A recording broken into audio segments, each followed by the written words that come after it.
Здравствуйте, смотрите в сегодняшнем выпуске. Сердар Бердымухамедов утвердил состав туркмено-турецкой межправкомиссии с туркменской стороны. Авиакомпания «Туркменистан» продлила приостановку полетов в Москву до марта. Глава МИД Туркменистана провел встречу с президентом Казахстана и другие новости.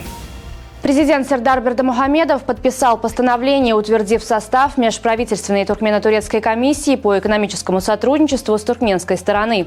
Ранее сообщалось, что 8-е заседание межправительственной туркмено-турецкой комиссии по экономическому сотрудничеству пройдет в Ашхабаде 19-20 февраля. Сердар Бердымухамедов поздравил с днем рождения премьер-министра Японии Сигеру Исибу.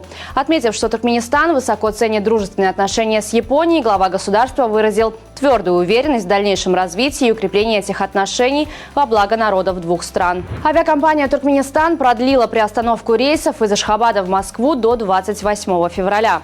Для оформления возврата билетов компания просит обращаться по месту приобретения билетов. Министр иностранных дел Туркменистана Рашид Миредов в ходе визита в Астану встретился с президентом Казахстана Касым-Жомартом Токаевым. Токаев высоко оценил уровень развития казахско-туркменских связей по всем направлениям в духе дружбы, добрососедства и стратегического партнерства.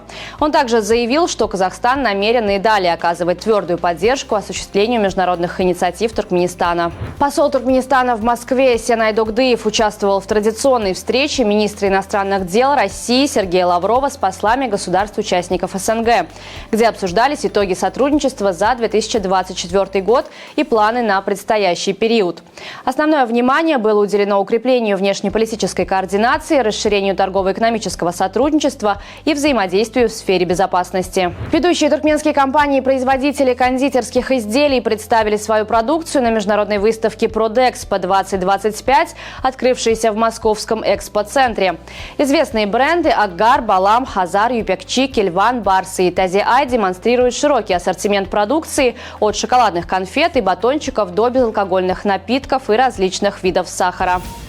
В Европейском Союзе начал действовать первый в мире комплексный закон, регулирующий использование технологий искусственного интеллекта.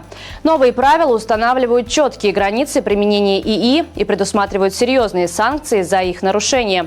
Регулирование запрещает использование технологий ИИ, которые могут нести потенциальную угрозу правам граждан.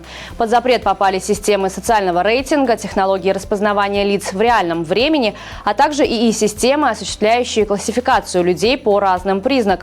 Кроме того, закон ограничивает использование манипулятивных ИИ-технологий. В заповеднике близ горного массива Брды в 60 километрах от чешской столицы произошел удивительный случай природной эффективности. Семейство бобров возвело плотину именно в том месте, где местные власти планировали строительство искусственного сооружения с 2018 года. Благодаря природным строителям бюджет сохранил около 30 миллионов чешских крон.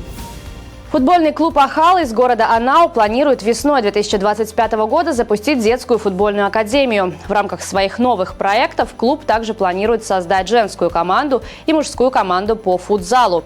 Цель данных проектов состоит в развитии молодежного и женского футбола в стране, а также популяризации футзала.